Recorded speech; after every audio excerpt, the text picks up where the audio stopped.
उपमुख्यमंत्री एकनाथ शिंदे आणि ठाकरेंचे खासदार संजय दिना पाटलांचा एकाच कारमधून प्रवास। संजय दिना पाटलांच्या पत्नी सध्या फोर्टिस रुग्णालयात ॲडमिट। शिंदेंकडून भेट घेत विचारपूस, तर दोघांच्या एकत्रित प्रवासानं राजकीय वर्तुळात चर्चा।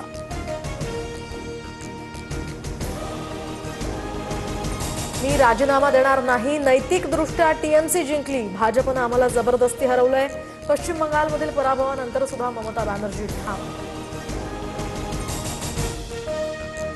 अमित शहा ठरवणार पश्चिम बंगालचा मुख्यमंत्री, पर्यवेक्षक म्हणून शहांची निवड, तर 2 दिवसात भाजप विधिमंडळ पक्षाची बैठक। पुरंदर विमानतळाच्या भूसंपादनासाठी संमती देण्यास शेतकऱ्यांना 10 जूनपर्यंत मुदत, त्यानंतर मात्र सक्तीनं भूसंपादन केलं जाणार, पुणे जिल्हाधिकारी जितेंद्र डुडींकडून स्पष्ट। आता पॅरोल नाही, फडणवीस सरकारचा मोठा निर्णय, तर नसरापूर घटनेसंदर्भात मंत्रिमंडळ बैठकीत पडसाद, महिला सुरक्षेसाठी कडक कायदा करण्याचीही तयारी।